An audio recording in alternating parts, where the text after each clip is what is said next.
Ever wondered why some older people seem to quietly fade into isolation? As we age, the words we speak carry more weight than we realize. Every sentence we utter becomes a reflection of how we see ourselves and how we want others to see us. But here's the truth. Some common phrases we say without thinking can slowly push people away. They create distance instead of connection, guilt instead of gratitude, and pity instead of respect. This video isn't about blaming or shaming. It's about helping you recognize how certain phrases can quietly erode the very relationships you cherish most. And more importantly, how to replace them with words that invite closeness, compassion, and dignity. In this video, we'll walk through 6 seemingly harmless phrases that, when repeated over time, can make the people around you feel helpless, misunderstood, or even unwelcome. These words often come from pain or habit, not malice. But the impact they have on your relationships can be profound. So stay with us until the end, because each of these phrases comes with a powerful shift. We'll explore why these words affect others, the way they do, and how you can change them without changing who you are. By the time we finish, you may discover not only how to keep people close, but how to deepen your bonds in ways you never expected. Let's get started. Number 1, the phrase "I'm just a burden." One of the most quietly damaging things you can say after 70 is this: "I'm just a burden." It may come from a place of vulnerability or exhaustion, but the effect it has on others is far greater than we often realize. When you say these words, what you're really doing is placing an emotional weight on the people around you, forcing them to carry not only your challenges, but also your sense of hopelessness. They may not say it out loud, but it makes them feel helpless, sometimes even guilty, as if no matter what they do, it will never be enough. That kind of pressure can slowly wear away the closeness you once shared. Let me tell you about Harold, a 78-year-old man I once met who used to say this exact phrase to his daughter every time she visited. "I know you've got your own life," he'd tell her. "You don't need to be looking after an old burden like me." He thought he was being considerate, but what he didn't realize was how much it hurt her to hear that, how it made her feel, like her love and effort weren't welcome, like they didn't matter. She eventually started calling less often, not because she loved him any less, but because she felt defeated, like she was losing the father she once knew to his own sense of worthlessness. When you say "I'm just a burden," you may think you're being honest. But what others hear is, "You shouldn't care about me." And that message, no matter how softly spoken, can drive people away. Most people want to help, want to be there, want to share time and space with you. They just don't want to feel like their presence makes things worse. And when you diminish your own value, it can make them feel like they're failing you, even when they're trying their best. Instead, try this shift. Say, "Thank you for being here. It means a lot." A simple sentence like that gives others a sense of purpose, of connection. It lets them know their presence matters without making them feel obligated. And most importantly, it keeps the door open for love and closeness to keep flowing in both directions. You're not a burden. You are a person who's lived through decades of stories, losses, triumphs, and wisdom. Don't shrink yourself down to a single phrase that makes others forget how much you still have to offer. Speak words that remind people and yourself that you're still someone worth showing up for. Number 2, the phrase "back in my day." Few phrases create more distance between generations than the words "back in my day." It may seem like an innocent way to share memories, but when it's used too often or too sharply, it can come across as dismissive, judgmental, or stuck in the past. While stories from years gone by hold value, this particular phrase often shuts down the very connection you're trying to build. It can make younger people feel like they're being lectured instead of heard, compared instead of accepted. And when that happens repeatedly, they start pulling away, not because they don't care, but because they don't feel safe being themselves around you. Let me tell you about Donna, a 71-year-old woman whose grandson had just started his first job out of college. When he shared how tough it was balancing work and personal life, she responded with, "Back in my day, we didn't complain, we just got on with it." She meant well, thinking she was offering strength. But her grandson left that conversation, feeling misunderstood and judged, like his struggles weren't valid. Over time, he stopped opening up, and Donna couldn't figure out why. The truth is, when you start a sentence with "back in my day," what others often hear is, "What you're going through doesn't matter." It unintentionally dismisses their reality. And even if your intention is to share wisdom, it may not land that way, especially with younger people who are searching for connection, not correction. That one phrase can turn a warm moment of vulnerability into a cold wall of silence. Now, that doesn't mean you should stop sharing your stories. Not at all. Your experiences matter. But instead of framing them as a comparison or a critique, Try saying, I remember facing something similar once. Would you like to hear about it? That small shift invites conversation instead of cutting it off. It shows respect. It creates space for your story and theirs to sit side by side. When you lead with curiosity and openness, people respond. They feel safe around you. They come back. You're still the same wise, seasoned soul you've always been. But now your words make room for others to join you in your world instead of pushing them away. If you're still watching this video and finding these insights valuable, please comment number 2 below to let me know you're here. And if you haven't subscribed yet, I recommend you subscribe and turn on the bell so you don't miss any videos. Your support helps us continue creating good content to inform and inspire you. Now let's move forward. Number 3, the phrase, what's the point? There's a quiet sadness buried inside the words. What's the point? On the surface, it sounds like resignation, a moment of fatigue or frustration. But when spoken often, especially by someone over 70, it becomes more than just a passing comment. It starts to sound like giving up. And the people around you hear it loud and clear, even if you don't realize it. They hear hopelessness, weariness, and a loss of meaning. And over time, it creates a ripple effect that reaches far beyond the moment. It drains energy from the room. It leaves loved ones unsure of what to say or how to help. Think about Frank, a 76-year-old who used to be the life of the party. But after his wife passed, his conversation slowly shifted. When his daughter invited him out, he'd say, what's the point? When friends called, he'd reply, there's no point anymore. And eventually the invitation stopped. Not because they didn't care, but because it hurt to hear him talk that way. His words made them feel powerless, as if nothing they could offer would make a difference. And here's the hard truth when you say, what's the point? Often enough, people may begin to believe you. They may stop trying. They may retreat, not out of frustration, but out of emotional fatigue. Because they love you, and it breaks their heart to keep hearing that your life has no meaning.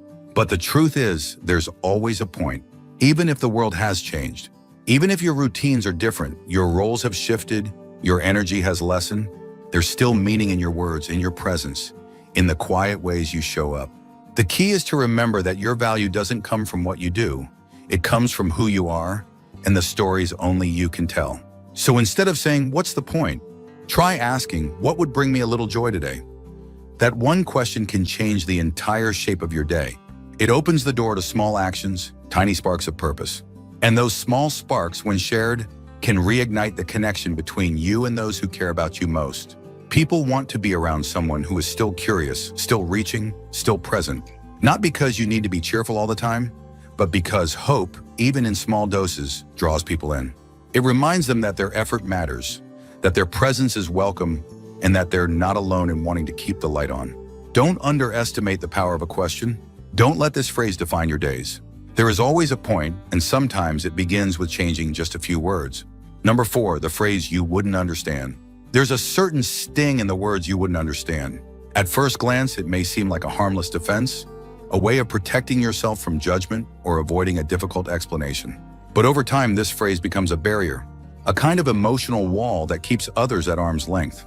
What might begin as a way of saving energy or avoiding discomfort slowly sends the message that real connection isn't possible. And when you say it often, people start to believe it. They stop asking. They stop trying. They pull back, not out of disinterest, but out of quiet defeat. I remember hearing about Eleanor, an 82-year-old widow who had gone through a lot: health struggles, loss, loneliness. Her granddaughter, just entering her 30s, tried again and again to get close to her. She'd ask questions, offer to visit, even cook meals together. But whenever a deeper topic came up, Eleanor would shake her head and say, "You wouldn't understand." Eventually, her granddaughter stopped asking, not because she didn't care, but because she felt shut out, like her presence wasn't enough, her care wasn't valid. When you say you wouldn't understand, you may think you're saving someone from the burden of your story. But the truth is, you're denying them the chance to show up. You're telling them that their empathy isn't welcome, that their effort won't be enough. And in doing so, you don't just protect yourself, you isolate yourself. The reality is, people don't have to fully understand your experience to want to share it with you. Connection isn't built on perfect comprehension, it's built on presence, listening, and care. By allowing someone to try to sit with you in your truth, even if they don't fully grasp every detail, you give them a gift. You invite them closer. You let them love you in the way they know how. So instead of saying, "You wouldn't understand," try something like, "It's hard to explain, but I'd like to share if you're open to hearing." That shift changes everything. It creates space. It honors both your experience and their effort. It invites conversation, even if it's imperfect.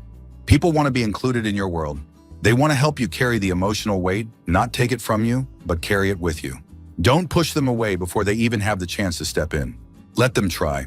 Let them care. Let them understand in their own way. If you're still watching this video and finding these insights valuable, please comment number 4 below to let me know you're here. And if you haven't subscribed yet, I recommend you subscribe and turn on the bell so you don't miss any videos. Your support helps us continue creating good content to inform and inspire you. Now let's move forward. Number 5, the phrase "I'm too old for that." Saying "I'm too old for that" may feel like an honest statement, maybe even a lighthearted one, but over time it becomes a quiet resignation, a line drawn in the sand. When you use that phrase, especially around others who care about you, it doesn't just close off opportunities, it closes off connection. It sends the message that life is behind you, that trying something new, participating, or even just showing interest is no longer worth the effort. And people hear that, they feel it, and gradually they stop inviting you in. Let me tell you about Charles, 81, who used to love music. When his friends organized a small community choir, they asked if he'd come sing with them like he used to. Without thinking, he said, "I'm too old for that." The offer didn't come again, not because they didn't want him there, but because he had told them with that one phrase that his days of joining in were over. What he didn't see was that it wasn't about performance, it was about presence, about sharing a moment, a laugh, a memory. When you say, "I'm too old for that," you might think you're setting realistic expectations. But more often, it sounds like you've stopped seeing yourself as someone capable of joy, curiosity, or adventure. It tells others not to expect anything from you. And while that may feel safe, it's also deeply isolating. The truth is, there's no expiration date on wonder. You're not too old to learn something new, try a different hobby, or join a conversation that's outside your comfort zone. You're not too old to say yes. And when you do, you remind others and yourself that aging isn't about stepping back. It's about stepping differently. Instead of saying, "I'm too old for that," consider saying, "That's new to me, but I'll give it a try," or even "Tell me more about it." Those words don't commit you to anything, but they keep the door open. They show that you're still present, still engaged, still willing to stretch, even if just a little. People are drawn to that kind of spirit. It's not about proving anything, it's about participating. It's about reminding others that you still want to share the experience of being alive, no matter what your needs, your memory, or your energy might be doing that day. The moment you stop saying, "I'm too old for that," is the moment you start living in a way that invites others back in. You stop pushing people away with your own limitations and start showing them that there's still so much left of you to know. And that's a beautiful thing. Number 6, the phrase "I don't matter anymore." There's almost nothing more heartbreaking than hearing someone say, "I don't matter anymore." It's the kind of phrase that slips out during quiet moments, when you feel unseen, unheard, or unsure of your place in the world. But while those feelings are valid, the words themselves can do lasting harm, not just to you, but to the people who care about you. Because when you say this often enough, it begins to rewrite the story of how others see you. It replaces your identity with a sense of absence. And worst of all, it makes those around you feel helpless, like no amount of love or effort can ever reach you. Let me tell you about Lorraine, an 83-year-old who had always been the pillar of her family. After her husband passed and her health declined, she began saying things like, "I don't matter anymore. I'm just here, taking up space." Her son, her daughter-in-law, even her teenage grandchildren would visit and try to engage her. But every time she said it, they left feeling a little more deflated, unsure how to respond. Over time, they came less frequently, not out of neglect, but because they didn't know how to fight against a message that kept shutting the door. When you say you don't matter, you take yourself out of the picture. You silence your own voice. And while you may think you're simply expressing how you feel, what you're really doing is creating emotional distance. People begin to worry they're not enough to lift you up. They feel like they're failing you, even when they're trying their best. And that's a heavy thing to carry. But here's what's still true. No matter what age you are, you do matter. You matter not because of what you can do, but because of who you are. You matter because your life, your story, your presence carries meaning. You've shaped people's lives. You've survived hardships. You've offered love. And even now, especially now, your presence holds weight.